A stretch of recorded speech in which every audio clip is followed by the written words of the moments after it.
في البدء كان الكلمة والكلمة كان عند الله وكان الكلمة الله.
Atas nama ISCS selaku pengundang, kami mohon maaf yang sebesar-besarnya karena memang sebetulnya forum ini akan kita buat per triwulan, tetapi terpaksa kita tetap menjadikan ini adalah forum seperti yang biasanya kami lakukan, dan forum ini adalah intern di komunitas kalangan sendiri saja. Jadi kalau ada teman-teman yang di luar tidak sepaham dengan kami, saya berharap untuk tidak melakukan tindakan-tindakan yang tidak perlu. Jadi sekali lagi, tema pada malam hari ini bukan tema yang menakutkan saudara-saudara yang tidak sepaham dengan kami. Tetap forum ISCS ini adalah forum pembelajaran, bukan forum perdebatan, apalagi pertandingan agama. Kami tidak mempunyai style untuk itu. Forum di sini tetap adalah forum pembelajaran, kita bisa saling memahami dalam ketidaksetujuan. Jadi setuju dalam ketidaksetujuan. Itu yang kita bangun dengan forum-forum ISCS sehingga kita bisa lebih terbuka wawasan kita bisa lebih arif memahami keberbedaan satu dengan yang lain. Jadi kalau ada teman-teman yang merasa diri benar, yang lain salah, maaf, ini bukan forumnya. Forum ISCS adalah forum kebersamaan. Sekalipun kita berbeda, kita bisa bersama-sama, kita bisa saling memahami keberbedaan itu, dan kita bisa saling menerima ketidaksamaan. Ya, selamat malam Bapak Ibu. Marilah kita berdoa. Saya akan memimpin secara Kristiani Timur. Besem Abu Wabro Waruho Kadisu Hat Aluhu Syariru Amin. Abun debas mayu net kada sesmo tite malkuto nehewes behono aikano debas mayu obbaro haflan lahmo desokonan yomono waspuklan haubain hatohain aikano tebanan sebagian hain watohain lo ta'alan nisiono elo fasolan min bisu metul tiloki malkuto wa haylo wa tasbahto lolam olmin amin. Besem abu wabro waruho kadiso hat Allah syariru amin. Seminar pada hari ini, namun temanya akan kita ubah supaya yaitu bulan ini, bulan Juni, kita memperingati hari kelahiran Pancasila 1 Juni. Dan Pancasila adalah dasar dari negara kita. Bagaimana Pancasila ini menghadapi tantangan zaman. Jadi nanti dua pembicara akan mengemas diskusi ini menjadi Pancasila menghadapi tantangan zaman, dengan nanti sub-sub tema yang akan disusun sendiri oleh kedua pembicara. Terima kasih. Kami akan memperkenalkan pembicara kita hari ini adalah Bapak Dr. Ulil Absar Abdallah.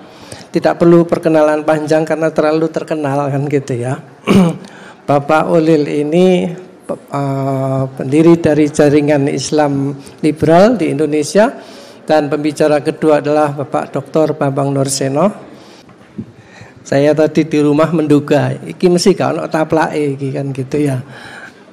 Seperti biasanya dipindah dari forum, restu forum ke sini juga kita sangat mendadak. Yang menerima Taurat langsung itu adalah Samaria, Yahudi dan Kristen. Komunitas Samaria ini kalau Bapak Ibu Saudara mungkin hanya kita baca lewat khotbah orang Samaria yang baik hati. Tetapi kalau Bapak Ibu pergi ke Israel sekarang komunitas Samaria itu masih ada. Eksis di Nablus, wilayah Palestina sekarang. Jumlahnya hanya sekitar 600 orang saja. 600 orang bukan 600 kakak. Tapi mereka masih mewarisi Taurat yang sama, Taurat Samaria.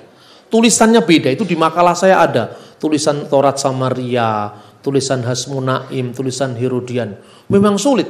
Al-Quran itu studi yang berumur 1000 tahun. Alkitab ini berumur dari zaman kita sekarang 3000 tahun lebih. Sudah bisa bayangkan ketika membaca naskah Laut Mati, ahli biblika pun masuk ke sana belum tentu bisa membaca. Sama dengan Anda membaca bahasa Melayu zaman kerajaan Sriwijaya. Kira-kira kita ini semua kan sakit ingatan bangsa ini. Lupa bahwa masa lalu itu kan sama dengan sakit ingatan. Wong kita bahasa Indonesia zaman Bung Karno aja lupa kok. Iya kan? Nah karena itu kalau ada keragaman bacaan seperti dikatakan Mas Ulil, saya kira itu wajar sekali. Di dalam teks tulisan tangan manapun itu adalah wajar. Tetapi lebih baik kalau saya sampaikan beberapa poin. Yang pertama, ini saya sengaja membaca. Ini kitab Taurat Samaria dibandingkan dengan Taurat Yahudi. Yahudi dan Kristen ini sama Tauratnya. Tapi Samaria ragam tulisannya beda. Di sini oleh editor tidak dicantumkan harakat. Memang itu bacaannya bisa bervariasi. Jadi bacaan yang berbeda tapi teksnya sama. Ini antara Taurat Samaria dan Taurat Kristen. Lah Taurat Kristen ini menerima Taurat Yahudi, terutama edisi Yakub bin Qayyim tahun 1500-an, 1525 atau tahun berapa itu, yang kemudian diediting lagi, diproses editorkan oleh Daniel Bomberg. Dan kitab inilah yang sekarang diterima sebagai Textus Receptus. Ini Torah Nevim Beketuvim belakang, yang ini untuk perjanjian baru. Nah jadi kalau dibuka dari belakang ini Taurat, dibuka dari muka ini Injil, karena satunya Yunani, satunya Ibrani. Satu kitab ini ditulis di dalam 3 bahasa. Jadi studi biblika di kalangan Kristen itu memang mumet, saudara-saudara. Makanya kalau di Islam orang baca Quran itu yang penting itu asli, walaupun tidak mengerti kan itu kan, kebanyakan. Kalau di Kristen yang penting ngerti dulu. Kalau nunggu yang penting ngerti dulu terjemahannya kan kebanyakan. Kalau nunggu sampai harus mempelajari ragam teksnya, ya kita tidak ke gereja itu. Minimal 3 bahasa. Anda membaca kitab Daniel, itu satu buku ditulis dalam 2 bahasa. Dan perubahan ke dalam bahasa Ibrani ke bahasa Aram, itu mendadak begitu saja. Ketika ditulislah ini kepada raja ini, ditulis bahasa Aram. Karena bahasa Aram itu lingua franca, percakapan pada masa pembuangan di Babel. Tapi begitu sang nabi menekankan lagi firmannya itu ditulis lagi dalam bahasa Ibrani. Jadi di dalam hakikat Revelation itu sesungguhnya sudah ada proses penerjemahan supaya pihak yang membaca itu mengerti. Lah, sebagian dari Tanakh ditulis dalam bahasa Aram. Lalu seluruh perjanjian baru bahasa Yunani, tetapi stylenya masih Aramaik. Nah Aram zaman Yesus dengan Aram zaman Nabi Daniel itu beda. Penggunaan kata sandang misalnya. Jadi misalnya lait elah illa allaha misalnya. Yang kemudian menjadi Alkitab bahasa Arab la ilaha illallah. Itu laid itu tidak, negasi. Elah itu artinya ilah. Ilah itu konfirmasi, melainkan Allah. A yang di depan ini adalah kata sandang de, al-ilah gitu. Jadi coba bayangkan varian dari bacaan Aram itu ada Aram Barat, Aram Timur, hurufnya ada estrangela, ada serta. Kalau di Damaskus Syria disebut serto. Kalau tadi dibaca oleh Indro, Andreas itu kan Indro bahasa Jawanya. Ya. Andreas itu bahasa Jawanya Indro. Abun de Basmayu. Di dalam logat Irak yang Syria di sana, Abun de Basmaya. Beda sekali. Nah, tetapi itu proses bahasa dan menentukan teks yang diterima untuk perjanjian lama. Baik Yahudi maupun Kristen namanya Textus Receptus. Itu adalah teks Masoretik. Tetapi tidak berarti bahwa teks-teks yang lain ditolak. Nah, untuk perjanjian baru itu digunakan teks yang namanya Textus Receptus yang digunakan dasar penerjemahan King James Version, Alkitab terjemahan yang lama-lama itu. Kodek Besa itu dari Bizantium yang diterima. Tetapi yang terakhir ini ada klaim-klaim dari pihak ahli biblika, khususnya Westcott dan Hort, yang kemudian memunculkan bacaan-bacaan yang terbaik. Lalu rumit dalam studi itu. Dari 3 bagian perjanjian baru itu ada yang dianggap itu tidak ada dalam naskah tertua.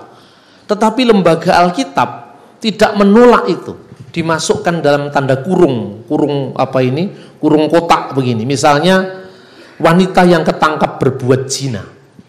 Itu dianggap oleh editor terakhir itu tidak ada di dalam naskah kuno karena dasarnya hanya Kodeks Vatikanus dan Kodeks Sinaiticus.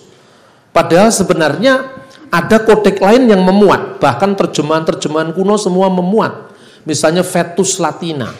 Bahkan Bapak Gereja Latin tahun 150, 180 itu memakai Vetus Latina. Vetus Latina itu disempurnakan oleh Hierume atau Hieronymus menjadi Vulgata Latin. Nah, kemudian yang kedua, ayat yang dikenal dengan Markus pasal 16. Itu ada naskah panjang dan naskah pendek. Juga seperti itu, alasannya karena di dalam Kodeks Sinaiticus dan Kodeks Vatikanus tidak ada. Tetapi bagi pihak yang mempertahankan itu teks asli, ini dibaca oleh Irenaeus, khususnya gereja ortodoks ini yang paling mempertahankan. Irenaeus itu muridnya Polikarpus, Polikarpus muridnya Rasul Yohanes. Jadi kalau tradisi Islam itu sanadnya sambung. Jadi itu diterima sebagai bagian teks. Cuman lembaga Alkitab ini kan melayani berbagai macam kebutuhan, maka ditulis dalam tanda kurung. Ya. Doksologi dalam doa Bapa kami itu hanya berakhir pada kata-kata dan jauhkanlah kami dari yang jahat. Selebihnya karena engkaulah yang punya kerajaan dan kuasa dan kemuliaan sampai selama-lamanya, itu dikasih kurung tutup. Karena ini doksologi yang dibaca dalam ibadah. Dan saksi mula-mula penulisan itu justru sejaman dengan Injil Yohanes, yaitu Didake yang ditulis tahun 90 dari komunitas Yohanes. Mungkin kalau di kalangan Protestan agak jarang dikenal kata komunitas Matius, komunitas Yohanes, tapi kalau di gereja kuno itu ada. Yohanes itu sebelum dia meninggal punya komunitas. Polikarpus, Papias, terus kemudian Polikarpus, Papias dan Ignatius ya. Tiganya ini mata rantai yang menyambungkan dari zaman Rasul dan zaman Yesus sendiri. Begitu juga Yohanin Koma yang disebut sisipan 1 Yohanes pasal 5 ayat 7. Bahkan juga ada di dalam tulisan Tertulian. Tertulian itu tahun 155 menulis. Justin Martin tahun 150 menulis. Justin Martir itu memuat teks itu. Sehingga ini kajian ini di kalangan Kristen menarik. Tapi bagi mereka yang tidak terima dengan itu silakan, kalau terima silakan. Jadi tidak dilarang. Jadi kalau negara melarang varian teks sebetulnya itu melampaui para agamawan. Karena di agama sendiri sebenarnya tidak dilarang. Saya bicara hanya di lingkungan Kristen. Nah, kemudian ragam teks itu contohnya apa? Saya memberi contoh. Ada begini. teksnya sama persis, jumlah hurufnya sama persis, tapi bacaannya beda. Nah, kemudian orang-orang Samaria ini telah berpisah dengan orang Yahudi kira-kira sejak tahun 586 sebelum Kristus. Ketika mereka pulang dari pembuangan Babel, ingin membangun yang namanya Bet Hamikdas atau Baitul Maqdis, ditolaklah sama orang Yahudi zaman Esra, lalu mereka membangun bait Allah tandingan di Gerizim. Lah, disitulah mulai terjadi motivasi teologis Samaritan ini mendorong munculnya bacaan yang berbeda dari naskah Taurat yang sama. Saya bisa memberikan contoh, saya masukkan ini di dalam halaman 10. Ya. Jadi apa yang sering disampaikan itu ada sekitar 6.000 bacaan yang berbeda antara Taurat, Textus Receptus yang diterima Yahudi Kristen dan Samaritan. Sebenarnya itu ragam bacaan yang berbeda, satu. Yang kedua, beberapa teks dari kitab-kitab yang lain dimasukkan ke situ. Jadi salah satu contoh, dalam Asyaret Hadivarim, 10 perintah Allah, orang Samaria setelah pasal 17 itu ditambahi satu ayat panjang sekali.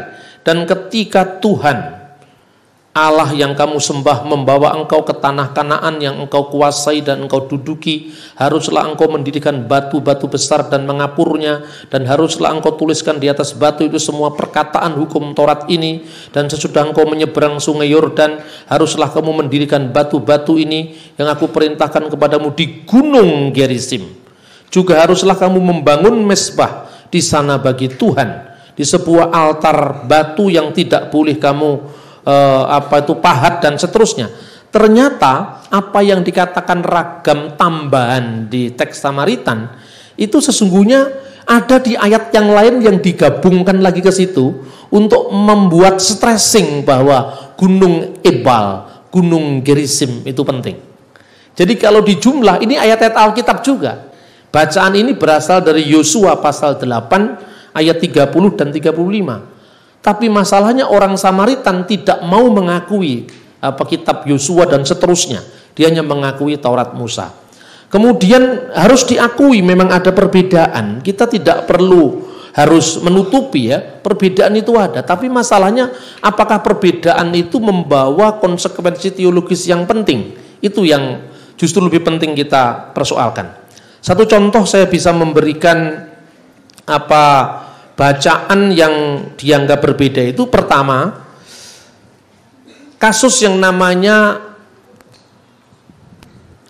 penambahan matres leksionis, penambahan huruf mati untuk membaca AIU misalnya. Satu contoh ini, kalau Bapak membaca beberapa teks Qumran itu usianya 1000 tahun lebih tua dari naskah Masoretik yang berasal dari abad 10. Jadi sekarang ini kitab Taurat yang kita miliki, itu kita memiliki kitab Taurat yang berusia 2150 tahun, yaitu yang dinamakan naskah Gulungan Laut Mati. Nah, perbedaannya apa di antara teks itu? Misalnya gini, untuk menentukan A, I, U itu biasanya ada tanda-tanda baca. Nah, yang namanya matres leksionis itu A diwakili dengan huruf alef, U diwakili dengan huruf waw, dan I diwakili dengan huruf yod. Alef, lamet, waw, he, yod, mim. Elohim itu bacaan Qumran. Tetapi bacaan di sekolah Alkitab, bacaan menuruti teks Masoretik, huruf wawunya hilang. Alef, lamet, he, yod, mim. Jadi Elohim, O-nya itu ditentukan oleh titik atas di atas lamet. Tetapi untuk matres leksionis dalam naskah Qumran itu ditulis dengan U, waw. Membandingkan ini sama dengan Anda membandingkan menulis kata Pancasila dengan P-A-N-T-J-A-S-I-L-A dengan C. Seperti itu perbedaannya. Tapi ada perbedaan lain. Saya diminta dipercepat oleh polisi. Ada bacaan yang lain kira-kira begini. Ini bacaan yang memang tidak perlu kita buat ribut ya. Di dalam Kejadian pasal 22 ayat 2, itu di dalam bacaan Kejadian menurut teks ini, standar Textus Receptus itu bunyinya begini. Wa yumer, dan berkatalah Tuhan, khahna, ambillah et binka et zihidka aser ahabta et yizhak, ambillah anakmu yang tunggal yang engkau kasih, yang adalah Iska. Itu Taurat Samaria, Taurat Yahudi, Perjanjian Lama Kristen, semua naskah bunyinya sama. Naskah dari tahun 500 sebelum Masehi, dari tahun 200 sebelum Masehi, abad 9 Masehi bunyinya sama. Tetapi begitu masuk, bawalah itu ke Aret Hamuria, tanah Muria. Itu maksudnya Gunung Muria di Israel, tanah Muria di Yerusalem, yang sekarang berdiri di atasnya Masjid Dome of the Rock, Batu Sokro. Tetapi dalam naskah Samaria dibaca Aret Hamuri. Jadi huruf waw di situ diganti dengan huruf alif. Nah, ragam bacaan seperti inilah yang membuat pertama-tama teks-teks itu bisa bervariasi. Tetapi untuk sejauh ini yang namanya Textus Receptus yang diterima baik orang Yahudi dan orang Kristen tidak banyak mengalami perbedaan. Untuk sementara itu dulu, terima kasih. Nanti kita bisa lanjutkan lewat tanya jawab. Ini nggak ada faktor-faktor lain yang dikhawatirkan lah orang belajar ini. Ya, makasih. Baik, tadi saya menangkap bahwa ada sabati afruf ya. Katanya sesungguhnya Al-Quran itu diturunkan dalam 7 huruf, bacalah dengan bacaan yang kau sukai kan gitu. Rupanya Allah itu demokratis kan gitu ya, menghargai perbedaan itu. Di Kristen demikian juga ada perbedaan-perbedaan teks seperti itu. Lalu bagaimana kita memaknai firman Allah itu?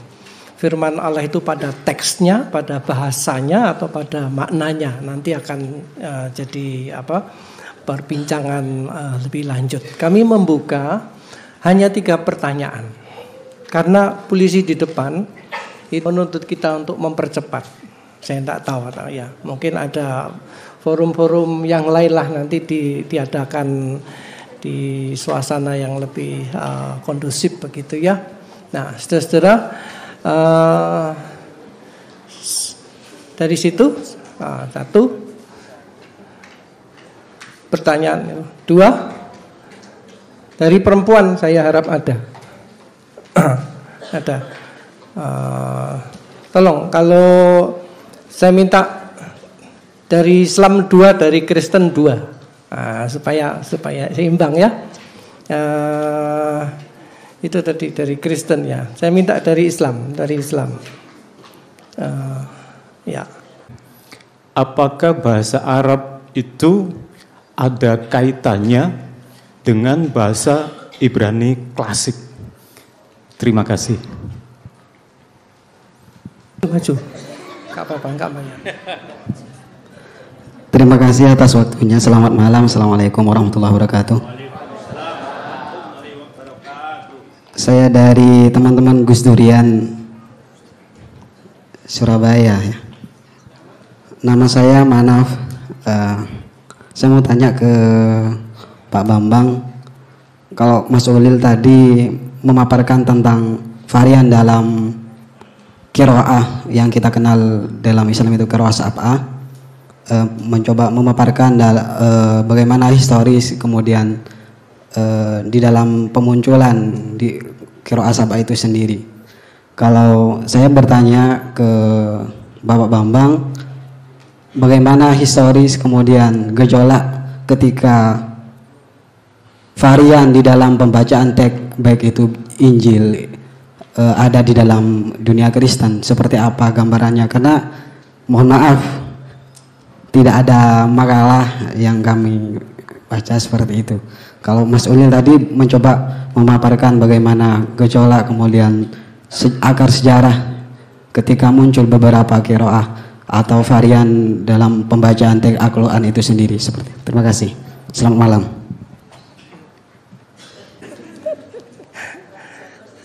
Boleh?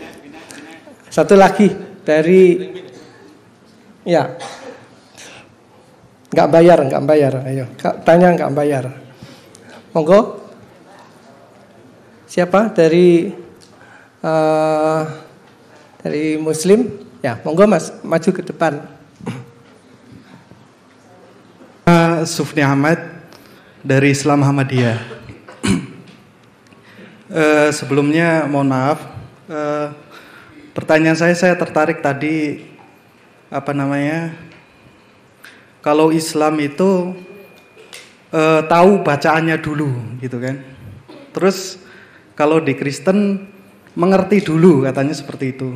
Nah, apakah di Alkitab itu karena itu bentuknya bahasa Indonesia, apakah ada perubahan arti dari konteks bahasa yang aslinya dari tahun ke tahun misalnya? Sekali mohon maaf. Kemudian kalau di Islam itu kan mengacu pada Al-Quran yang tulisannya ya bahasa Arabnya seperti itu sampai sekarang, sehingga tidak ada perubahan. Walaupun dalam menerjemahannya mungkin ada perbedaan. Nah ini yang mungkin pembandingnya ini yang saya tanyakan itu tadi Pak. Apakah ada perubahan secara tekstualnya?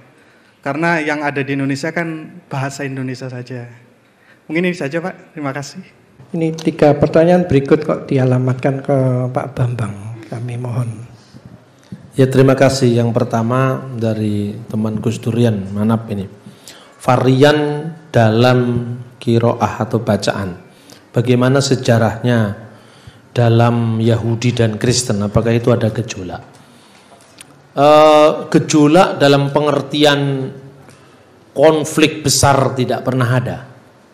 Yang pernah ada itu ketika munculnya sekte-sekte heretik, baru itu ditanggapi dengan gereja. Tetapi bahkan dalam tradisi Kristen, kanonisasi Alkitab itu sendiri tidak mendapat suatu tema yang terlalu sentral. Karena memang tidak menjadi masalah pada zaman itu. Orang Kristen itu kan sebenarnya orang Yahudi plus. Jadi apa yang dianggap kanonik oleh orang Yahudi sebenarnya tanpa masalah diterima oleh orang Kristen. Perbedaan itu hanya perbedaan pada tafsir. Tetapi secara lamat-lamat, kalau mau dikatakan dicatat sejarahnya perbedaan bacaan, itu ada. Satu contoh ini.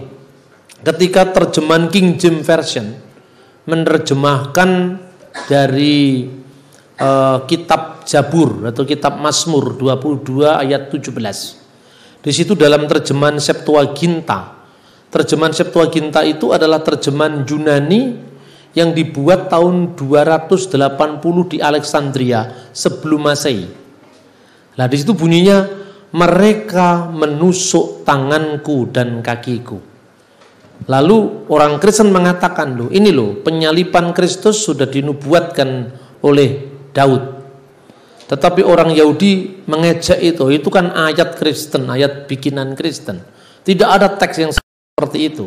Karena di dalam bahasa aslinya, bahasa Ibrani, itu digunakan kata-kata kari yang artinya seperti singa, ka'ari yadai viragli, seperti singa tanganku dan kakiku. Nah, kalau orang Yahudi dulu menilai bahwa ada perbedaan, yang disebut perbedaan itu tidak langsung berani diubah. Jadi misalnya kata ini kan janggal sebetulnya. Seperti singa, ya. Ari seperti singa. Tanganku yadai enggak janggal. Viriglai dan kakiku. Tapi kok singa seperti tanganku dan kaki itu maksudnya apa? Lalu di dalam Targum itu diberi tanda kurung. Targum itu terjemahan Aram. Dia mencabik tanganku seperti singa mencabik tanganku dan kakiku. Tetapi dalam naskah-naskah yang kuno sebelum tahun 1500 itu ternyata ada ragam bacaan yang berbunyi karu yadai wiriglai. Karu, mereka menusuk. Karu, u-nya di situ kan artinya mereka menusuk tanganku dan kakiku. Ini berabad-abad orang Kristen sama orang Yahudi saling mengejek, tetapi ejekannya tidak sampai terlalu mungkin dikonsumsi para teolog gitu. Yang muncul itu ya, tidak sampai ke permukaan itu. Dengan penemuan The Dead Sea Scroll ditemukan di naskah Nahal Hefer, lebih tua 1000 tahun dari naskah Masoretik, kata karu itu ditemukan di sana. Nah, berarti Septuaginta itu merujuk pada naskah Ibrani yang lebih kuno. Nah, dalam kajian sekarang Bapak Ibu Saudara-saudara, perbedaan-perbedaan semacam itu, kemudian kalau orang Kristen polemik kan dia mengatakan, loh, apa yang kami katakan itu ternyata bukan ciptaan kami, itu sudah ada dalam naskah yang lebih kuno dari naskah Yahudi. Tetapi bacaan-bacaan varian itu tidak dihapus, itu diletakkan di bawah teks standar. Inilah yang namanya kritikus aparatus.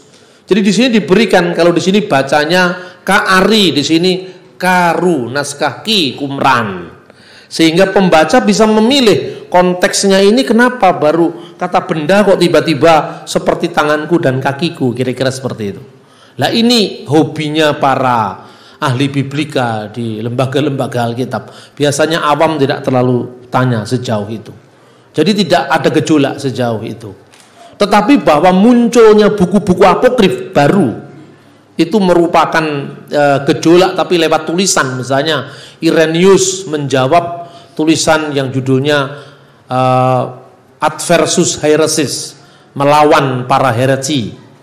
Tetapi dasar Irenaeus melawan, kamu itu siapa? Saya ini muridnya Polikarpus, Polikarpus muridnya Yohanes, Yohanes muridnya Yesus. Jadi kami bisa membuktikan daftar para uskup sampai hari ini mereka asalnya dari rasul siapa.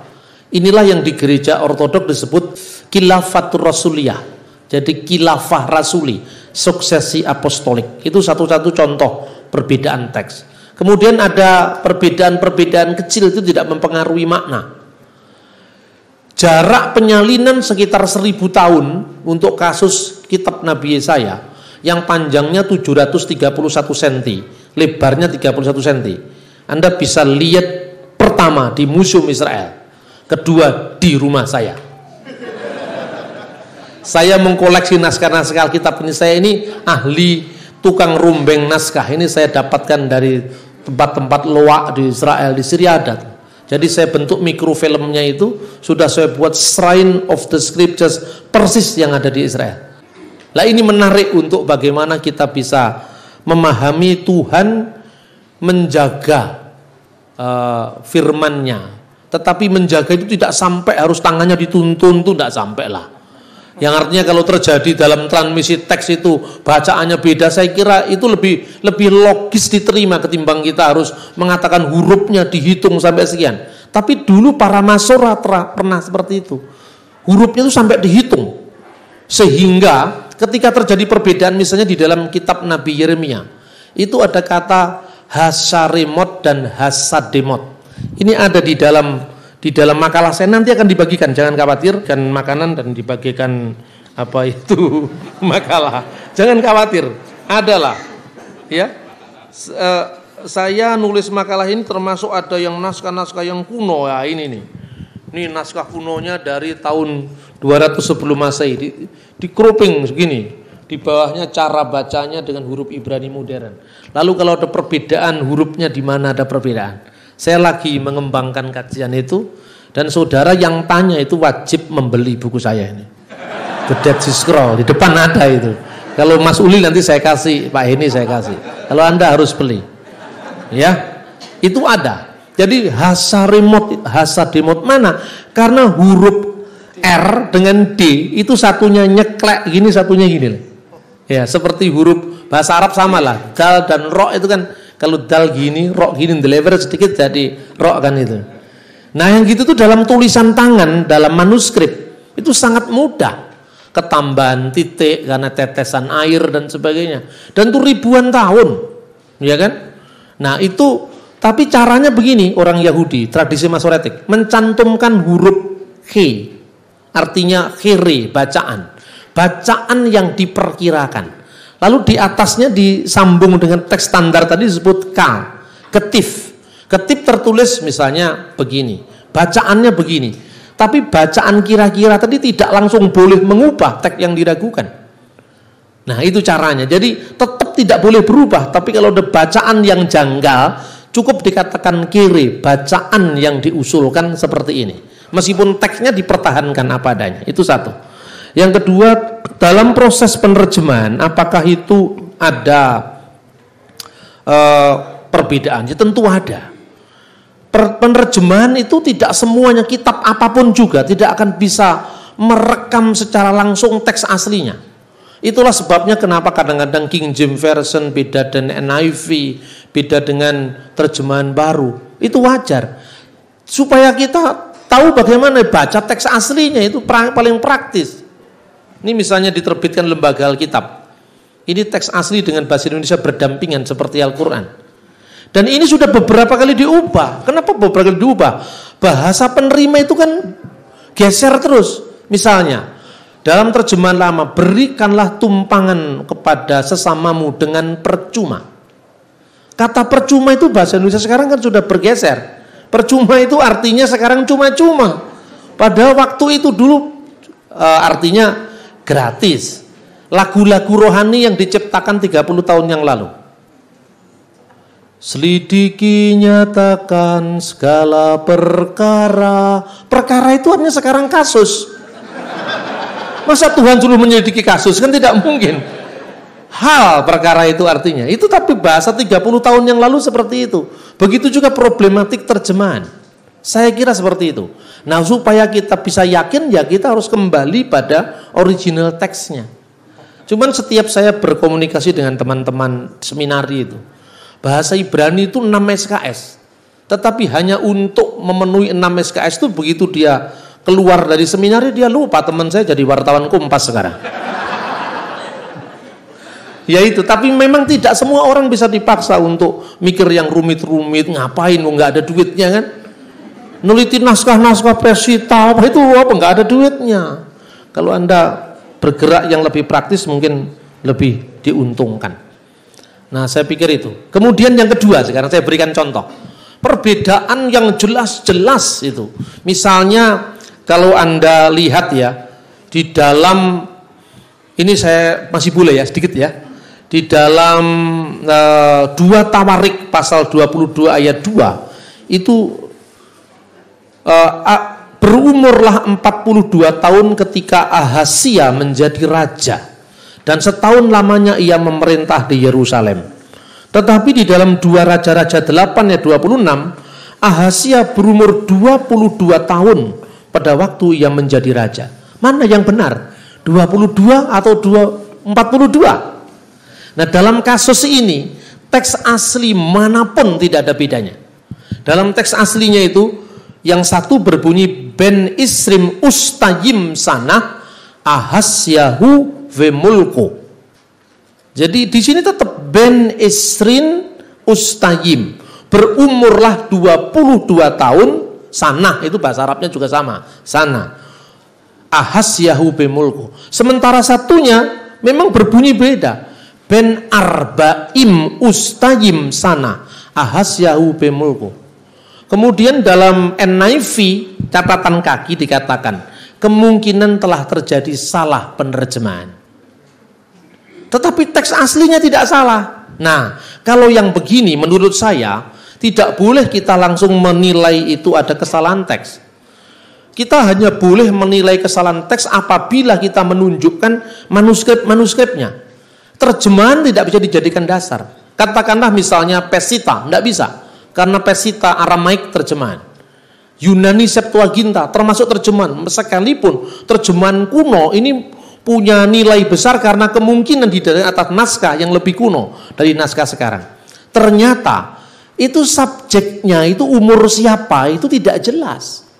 Ini mirip tapi tidak sepenuhnya sama. Kalau di dalam bahasa Arab itu fil mabni lil majhul. Jadi subjeknya itu tidak dijelaskan. Misalnya dimakan, siapa yang makan? Tapi kalau Mas Ulil makan pisang jelas subjeknya kan? Dimakan, ditinggalkan, diterima. Tetapi ini kasusnya agak beda. Jadi misalnya gini, setelah dihitung saudara-saudara, terjemahan itu sangat bebas.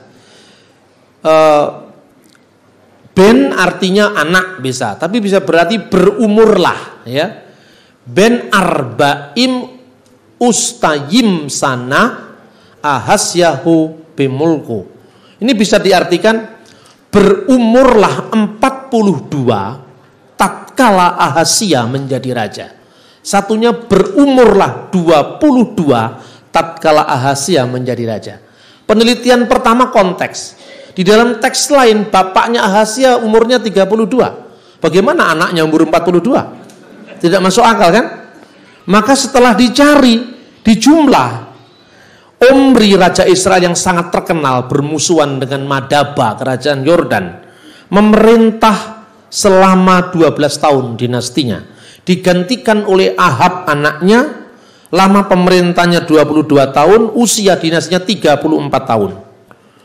Omri, Ahab, kemudian Yoram raja Yehuda memerintah 8 tahun. 12 plus 22 plus 8 sama dengan 42. Saat itulah dinasti 42 itu Ahasya menjadi raja.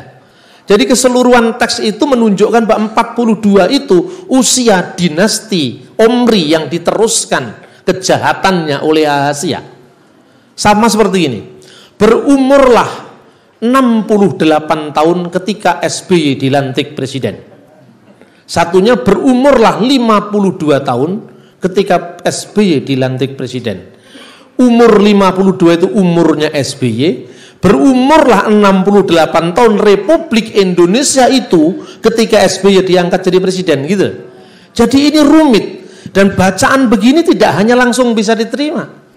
Tetapi prasasti yang ditemukan di Madaba, Batu Mesya menunjukkan 40 tahun Omri menguasai negeri kami.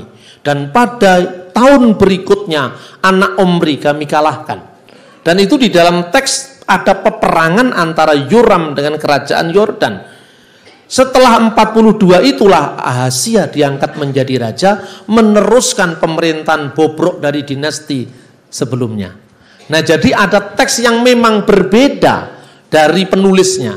Tetapi ada teks yang dalam transmisi itu terjadi perbedaan cara membaca, perbedaan cara menulis sehingga menimbulkan tafsir yang beda. Misalnya, kata alefim itu bisa berarti 1000, tapi juga berarti pasukan. Makanya apa benar jumlahnya orang yang Exodus itu 2 juta? Ada pendapat lain bahwa alefim di situ menunjuk kepada pasukan. Nah, saya belum bisa menerima itu artinya pasukan. Kecuali apabila ditemukan sebuah inskripsi yang menunjukkan itu. Lah itu baru lebih meyakinkan lagi. Tetapi saya yakin bahwa lewat pertemuan ini, dulunya yang membaca kitab suci dengan devosi, sekarang kita membaca kitab suci dengan textual criticism. Nah, tentu akan banyak masalah, tetapi masalah itu semakin mendewasakan kita. Artinya bahwa jangan-jangan seperti penemuan Nahal Hefer itu. Penemuan ini ternyata membenarkan bacaan Septuaginta. Terima kasih untuk perhatian Bapak Ibu Saudara-saudara. Saya kembalikan kepada moderator. Merdeka! Kita akan segera akhiri acara ini dengan penyerahan tanda penghargaan kepada para pembicara.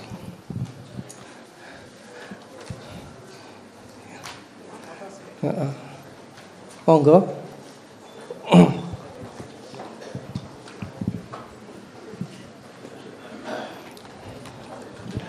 Ya.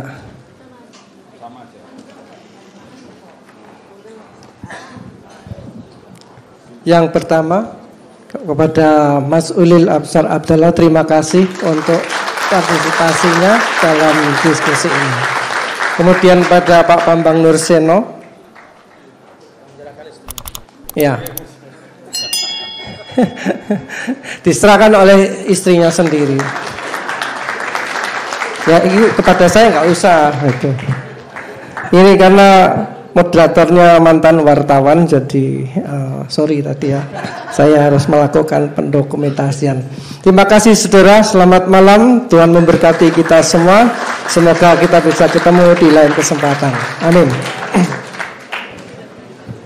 Banyak membantu kami, juga aparat keamanan yang sudah berlelah-lelah menjaga acara ini bisa terlaksana dengan aman. Terima kasih, sampai berjumpa di lain waktu. Makalah dan konsumsi ada di depan ya Bapak Ibu. Terima kasih, selamat malam.